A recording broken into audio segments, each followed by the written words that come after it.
अस्पताल के आईसीयू में बेड पर लेटा एक बुजुर्ग जिंदगी और मौत से लड़ रहा है कि तभी उसके कानों में एक आवाज सुनाई दी जाती है।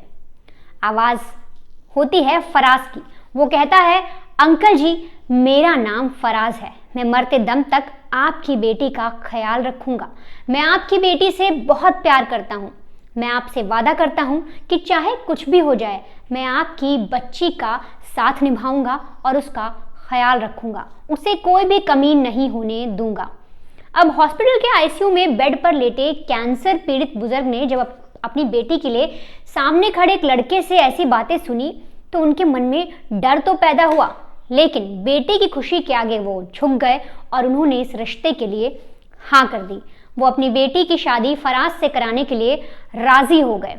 इसके बाद फराज अपने हाथों में एक चिट्ठी निकालता है, हाथों से, अपने पॉकेट से, और उसके बाद वो चिट्ठी उस बुजुर्ग शख्स को जो जिंदगी और मौत से लड़ रहा था उसको थमाता है और कहता है, अंकल जी, इस चिट्ठी पर मुझे आपसे साइन चाहिए, और तो और आप इस चिट्ठी का जिक्र घर में किसी से नहीं करेंगे, साथ ही साथ अपने रिश्तेदार, अपने परिवार, किसी में भी हमारे रिश्ते यानी आपकी लड़की और मेरे रिश्ते के बारे में जरा भी चीजें नहीं बताएंगे जब तक हमारी शादी सही तरीके से नहीं हो जाती।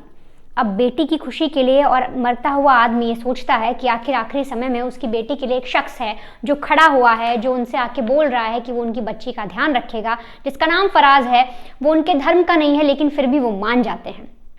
लेकिन पिता के मानने के कुछ ही दिनों बाद 11 दिसंबर को अचानक वो लड़की जिसके लिए फराज हॉस्पिटल में पिता से बोल रहा था, वो कह रहा था कि मैं आपकी लड़की का ध्यान रखूंगा, वही लड़की अपने आप को आग के हवाले कर देती है।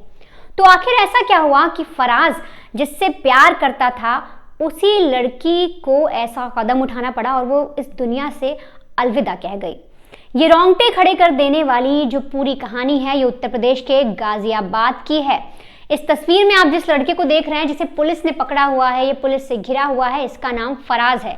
और ये जो हॉस्पिटल में जिस पिता के सामने जो जिंदगी और मौत से लड़ रहे थे, उनके सामने दम भर रहा था कि मैं आपकी बेटी का ख्याल रखूंगा, इसने कुछ इस तरीके से बेटी का ख्याल रखा कि वो अब जिंदा ही नहीं है। आखिर ये कहानी कैसे शुरू होती है, क्या है पूरी वारदात, और फराज ने ऐसा क्या किया, और पिता ने आखिर क्यों, जो पिता उस वक्त अपनी बेटी के लिए फराज को अपनाने को तैयार हो गए, वो अब फराज पर आरोप लगा रहे हैं और पुलिस स्टेशन के चक्कर काट रहे हैं। दरअसल ये जो पूरी कहानी है इसकी शुरुआत होती है कुछ साल पहले। इस कहानी में जो लड़का है जिसका नाम मैं आपको बताऊं फराज, वो गाजियाबाद का, और वहीं पे एक लड़की भी है। लड़की का नाम हम आपको इसमें जाहिर नहीं करेंगे। उसकी मुलाकात होती है, इन दोनों की दोस्ती होती है। दोस्ती यारी होते होते धीरे धीरे ये लोग अच्छे दोस्त बन जाते हैं। लेकिन अचानक फराज को पता लगता है कि जो लड़की है उसके नाम पर उसके पिता ने 20 करोड़ की प्रॉपर्टी यानी संपत्ति कर रखी है। और जैसे ही फराज को ये बातें पता लगती हैं तो उसे लगता है कि हो ना हो इस लड़की से दोस्ती को और ज़्यादा बढ़ाना चाहिए और इस रिलेशन को अब हमें प्यार की ओर मोड़ देना चाहिए। वो इस हद तक ट्राई करता है कि लड़की उससे शादी करने के लिए तैयार हो जाए, और फिर धीरे धीरे वो उस लड़की को इम्प्रेस करता है। लगातार उसके हर एक, जो भी उसका ख्याल रखना हो, उसकी छोटी से छोटी चीज़ का ध्यान रखना, हर एक चीज़ फराज करने लग जाता है ताकि जो लड़की है उससे शादी के लिए राज़ी हो जाए, अपने परिवार के खिलाफ भी खड़ी हो जाए। और इसके बाद वो 20 करोड़ की जो संपत्ति थी, जो करोड़पति लड़की थी, उसको सिर्फ इसलिए चाहिए थी ताकि उसकी प्रॉपर्टी वो अपने नाम करवा सके। अब इधर जो लड़की है उसमें भी फीलिंग्स आ जाती हैं, वो उस लड़के फराज को पसंद करने लगती है। और इसी सिलसिले में जो एक तरीके से जो फराज है वो उस लड़की के साथ रिलेशन बनाता है। और अब अगर बात करें, जो पिता आरोप लगा रहे हैं, वो कहते हैं उसने मेरी बेटी का रेप किया है। यहाँ तक कि फराज के साथ वो लड़की प्रेग्नेंट भी होती है। फिर फराज उसको मना के उसकी अबॉर्शन भी करवा देता है।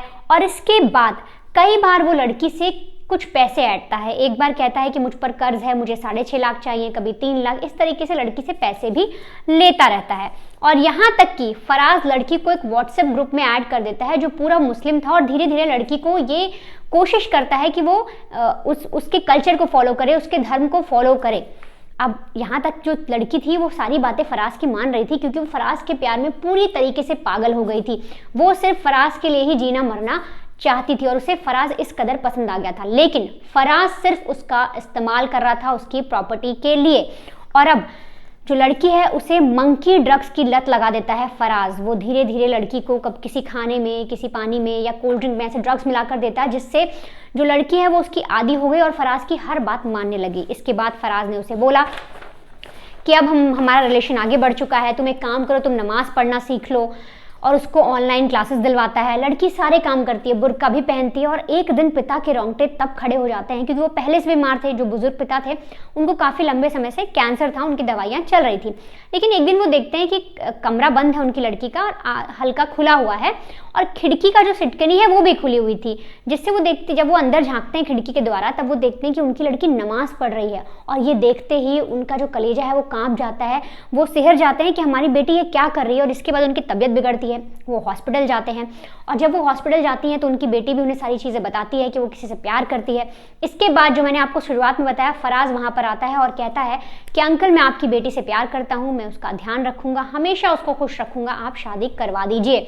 अब इस पर जो बुजुर्ग पिता हैं, उन्हें लगता है कि अब उनकी ज़िंदगी ज़्यादा नहीं बची है, क्योंकि वो अचानक से वो सदमा नहीं बर्दाश्त कर पाते, जैसा उनका बेटी उस वक्त नमाज़ पढ़ रही थी ये देखकर, और वो ये सारा सदमा नहीं बर्दाश्त कर पाते, और इसीलिए वो हॉस्पिटल पहुंच जाते हैं। अब जब वहाँ पे वो फराज को देखते हैं तो उन्हें लगता है कि आने वाली ज़िंदगी उनके पास बहुत कम है।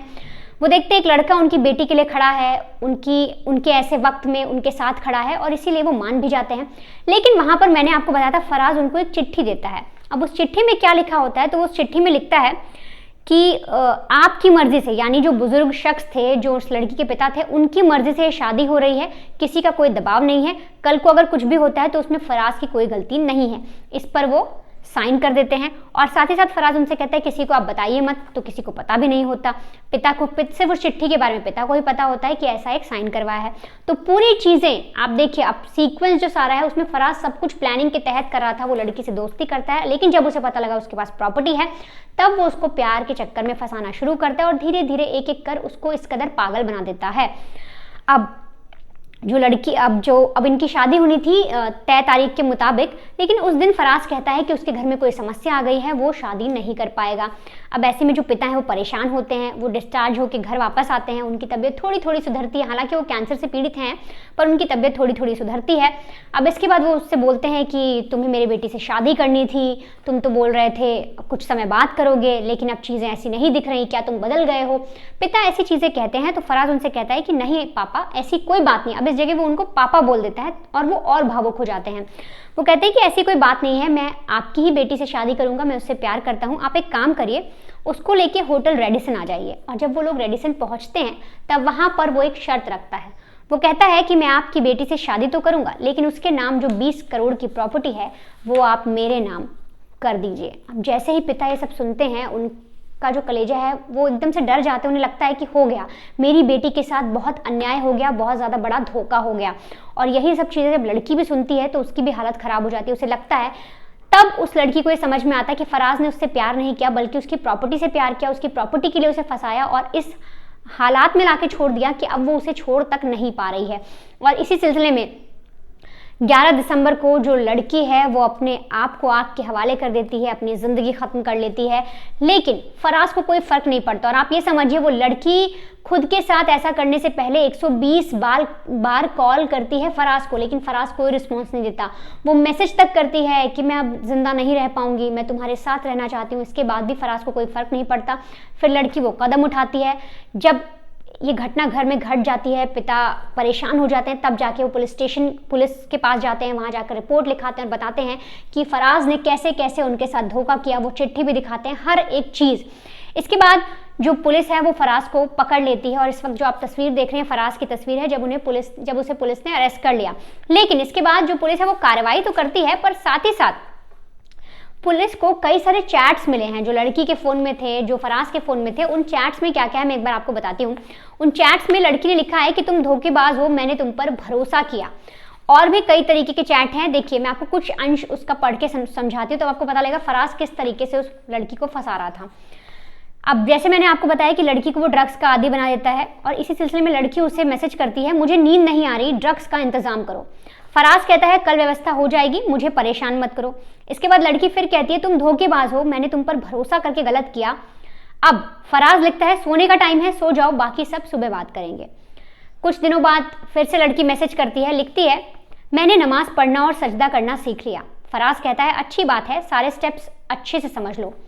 लड़की कहती है समझ लिए हैं, सबकी प्रैक्टिस कर रही हूँ, सब ठीक है। उसके कुछ दिन बाद फिर से एक मैसेज है जो पुलिस ने बताया है, उसमें लड़की लिखती है मैंने अपने पापा को मना लिया है, शादी में तुम क्या पहनोगे। इस पर फराज कहता है तय कर लेंगे, सब हो जाएगा, जल्दी किसे है।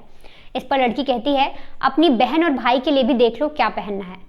फिर फराज लिखता है जल्दबाजी करने की जरूरत नहीं है, जब समय आएगा तो सब हो जाएगा। और जब लगातार इनके बीच में ऐसी चैट्स हो रही थी और जब इनका रिश्ता एक तरीके से लड़की को समझ आया कि उसके साथ धोखा हो रहा है, तब भी वो फराज को लिखती है कि तुमने मुझसे कुछ छिपाया है, तुम्हारा किसी और से रिलेशन है। साथ ही साथ वो कहती है कि तुम माफ करिएगा, फराज उससे कहता है कि तुम्हारा किसी और से रिलेशन है। मतलब फराज लड़की पर आरोप लगा देता है कि तुम मेरे साथ नहीं हो बल्कि किसी और से प्यार करती हो। वो लड़की जो उसके लिए सब कुछ बदलने को तैयार है, उसको वो ऐसा कह रहा है।